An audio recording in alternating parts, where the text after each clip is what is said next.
Hey everybody, in today's indie review, we're going to be covering a tactical horror RPG called Paracom.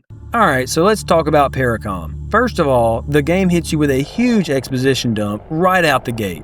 And I'm more of a show, don't tell type of guy. But anyways, they start laying in all this backstory, who I am, where I'm going, what the mission is, why we're going there, who's already there, who we're saving, what the interdimensional situation is, and I start getting that same feeling I get when somebody starts explaining a new board game to me, and that feeling is, I basically black out until we start playing and I figure it out for myself. I'm like, listen, just tell me that there's an interdimensional house out there that looks like the one from Courage the Cowardly Dog, and how it just showed up out of nowhere, and just let me figure out the rest. You don't gotta give me all this up front. Now, no RPG is complete without its battle system, and you have your typical turn-based one here, and your first battle is on the way to the other dimension house, and you are ambushed by wolves. And I'm just going to go ahead and show you the first battle's art for you to form your own opinion. I'm guessing they went with a hand-drawn look, but gonna be honest, this immediately turned me off. Look at these things. This is something I would have drawn as a kid, and my parents would hang up on the fridge to make me feel better,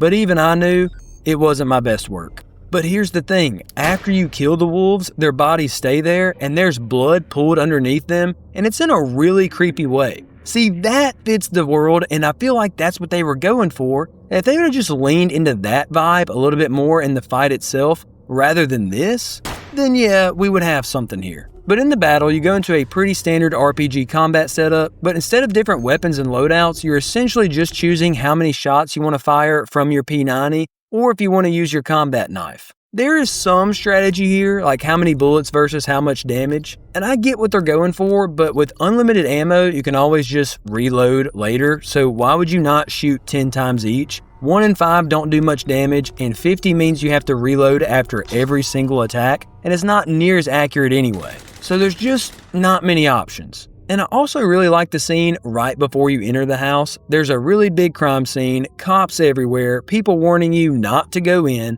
and then it's like this, all right boys, lock and load moment, that heart-pumping feeling that you get that you're about to step into something that you shouldn't. And that part worked really well. And that being said, I do like the idea that this house just appeared in the middle of the country, and it's very clear right away that it's fell through the cracks of another reality, because what's on the inside of this house does not match what you see on the outside. So that's red flag number 1, and that hooked me a little bit, not gonna lie. But back to the RPG systems, I just really wanted more weapon customization, different loadouts, different specialties, but I put roughly 3+ hours in this game already, and every single character, all 3 of them, has a P90. They all started with a P90, they all still have a P90. And there's no different roles, no different specialties, just 3 helmet-wearing military guys all shooting the same mini rounds. Sure, you get grenades, gas cans, some items, but your main weapon, same exact gun. And I know they're military personnel, so you can't give them wands and staffs and things like that, but could we not get different guns? Someone be the shotgun guy and someone have mid-range assault rifles as a specialty or something. I feel like that's not too much to ask for. And look, I give grace to indie devs, especially solo devs. I know some things get overlooked, or they didn't know how to implement something, or they just missed it. I totally get that. But when something is 100% preventable and the reason it's broken is due to lack of effort, that really bugs me. For example, there are countless spelling errors in this game, which immediately take me out of any kind of immersion that this RPG was trying to put on me. And here's another error, and another, and another. To me, it's 100% preventable, and it just shouldn't happen. Now, credit where credit is due, the dev's strength is world building. The interdimensional anomalies, how geometry works differently, how disease works in another dimension, I read all of that and I really enjoyed it. It's clearly the premise of all of this, the whole game was built around it, and to its credit, that's where it shines. But to make a successful RPG, you need to create and develop characters that we care about. And building such a great world and starting out with that is totally fine and makes your world as if it's an interesting character in and of itself, so that's great. But that should be in addition to actual characters. I need character arcs, emotions, backstories, something. Give me something for me to care about who is going along in this journey. 3 hours in, and all I've got is 3 military personnel with different names. One's technically in charge, but otherwise, they're identical. No personalities, one's not a jokester, one a little bit more hesitant, one's not a prideful jerk. There's not 2 of them that are friends and one's just trying to fit in. There's nothing here. I'm at least a third of the way through the game and I still don't care about anybody I'm controlling. And again, customization-wise, I think the only choice I get between a taser and a healing item, and that's as an accessory. Other than that, P90s, baby. Toxic mutant, P90. Giant ogre thing, P90. 5-headed horror monster that snuck me in the dark, P90. Again, maybe in the second half of the game you get something different, but I shouldn't be playing for hours and not get a single upgrade or second tier weapon. The only time it felt different was throwing a grenade at these ravenous bugs right here, because you can't really hit a bug with a bullet. I mean, if you could, there still wouldn't be a large amount of giant mosquitoes over here in rural Louisiana where I'm from, because everybody has a gun here and we are still swarmed with mosquitoes. So instead, you gotta throw a grenade when you get jumped by a swarm in the game. But every other encounter out there, you just walk, shoot your P90, reload, heal, repeat. And that part got old, especially with all these random encounters. And listen, this is me personally, but if there's anything I hate in an RPG, it's overused, random triggered encounters. And that's what this became. A bunch of walking followed by a barrage of P90 bullets, the menu screen for a medkit to heal up, walk a few more steps, some enemies around the corner that would greet you, you'd enter into a battle scene and do it again. I mean, look how fast I press the buttons to interact with my P90 right here. That right there shows you how often I'm in battle, and it also shows you how few choices I have. By the end of my playthrough, that felt like this was most of the game. Now let me get back to the characters for a second. I've been watching Stranger Things, and we're on season 5 now. At the beginning of that show, it was about a missing kid, and the characters were the government and the Upside Down. But now, we've had so many adventures that we've developed the entire cast of characters, so now we care about what happens with each of them. They all have character arcs, flaws, quirks, love interest, and it matters to me what happens to each of them individually.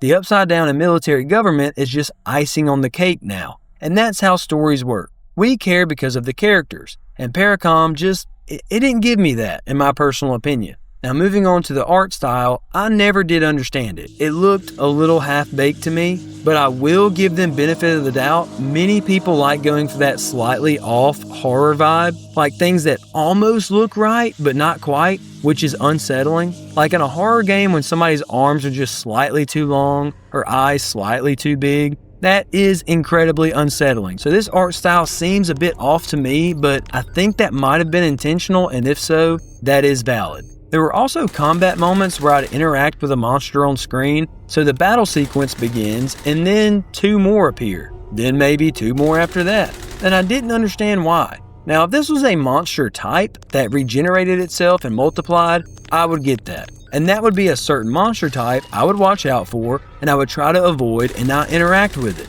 But it seemed like no matter what the monster type was, I would gun one of them down and here the next one comes. And I didn't get that. Now there were RPG exploration tasks that did make me feel at home though. Like one door that led through a creepy library required 6 shields hidden throughout the house. So then you had to explore the house, find the shields hung on the wall after you cleared the room. And that encouraged exploration and anticipation for what was behind that one main door, and I really enjoyed that. But my compliment about the shield thing is quickly lost once I see that the word shield is misspelled. See, sometimes it's S-H-I-L-D, sometimes it's S-H-I-E-L-D. So sometimes you're working with shields, sometimes you're working with shilds. And to the horror credit, there are some spooky moments, and I don't mean to spoil it, but that door I was talking about with the shields, or the shilds, once you get past that door, the lights turn off, you hear a creepy wail, and almost sounds like a small child crying, and next thing you know, this dark, multi-faced being is hot on your trail, and it was a little bit spooky. But back to the negative category. Speaking of things that confused me, I've got to mention the light sources. Look at this lamp. Watch what happens when I turn it on. I remember about 2 iPhones ago, my flashlight stopped working on my phone, so every time I had to get up at night for a glass of water, to find the bathroom, I would just have to cut my brightness up on my phone to the max, and then keep pressing the lock screen on my wallpaper in front of me to show just enough for me to take the next step. And I'm telling you right now, I would rather have that than the flashlight and lamps in this game that they give me, because there's literally no point. And don't get me started on the night vision goggles. One thing I did appreciate, you can reload and heal outside of combat. And you would be surprised how many RPGs still don't let you do that. The sound design overall was pretty good. Again, world building. Different rooms had eerie sounds. It truly felt alien. The only issue here is that there was a monster bite sound that was used for pretty much every monster, and you just heard how often you get attacked, so yeah, that got annoying. And for RPGs in general, decisions from small talk to allowing someone in your party, all of them are supposed to be meaningful and it should matter. Here the decision making you get is mainly, do you want to burn the entity to walk through this door? Yes or no. And if you say no, then you just stand there and stare at the door and you don't progress. So there's actually no choice because you must say yes. So why does it even ask you? Just enter a split-second door opening animation and just move on. Don't waste my time with a question if I want to open the door or not, pretending to be an RPG type question. But when this game got to the point where I'm just walking a few steps, memorizing button presses, and disassociating while playing, you've got a problem. Now overall, it's an okay game, interesting and cool premise, especially for an indie project. I really enjoyed the idea of the world, but the RPG systems, characters, and polish just didn't get that same level of care. And as far as the graphics are concerned, the minimalistic graphics in one hand feel a little nostalgic. I had a lot of fun with it, but it just started to seem, like, especially during the battle sequences, that it felt like it was kinda half-baked. So I don't know where I fall on that one yet. Oh, and the characters level up like an RPG, but to my knowledge there are no new perks or attacks or guns that they unlock. They just gain more health. No new abilities or upgrade stats, and I would have just liked a little bit more than that. But like I was saying, it's not a bad game. I never felt lost, I never felt stuck. It just leaned heavily into repetition. Most indie games I review, I keep playing after. This one, I played enough to review it, and that's probably where it's going to end for me. It's not so negative that I regret my time playing it, but it just didn't hook me either. And if this was a proof of concept for world building, then yeah, mission accomplished, especially if you're on your own with budget limitations that come with it. And like I said, if this art style speaks to you and you like the interdimensional concept, maybe grab it while it's $5 on Steam's winter sale and form your own opinion. And I do want to end this video by saying this, that the indie dev did reach out to me about making a video for this game and offered a Steam key. Now the Steam key didn't work, but that was ultimately my fault because I had the flu. It took me over a week to respond, so I just went ahead and bought the game. But I say all that to say, if you do have an indie game and you want me to try it out and you were a developer yourself, just reach out to me. My email is in my YouTube channel, and that doesn't necessarily mean I'm not going to say anything negative about your game. I got to be honest in what I think the game is. I will be objective on it, but I will tell you my personal opinion. But if you want to reach out to me, like I said, just look for my email and my YouTube channel, and I would love to play your game. So thank you guys so much for watching, and that's where we're going to end today's video.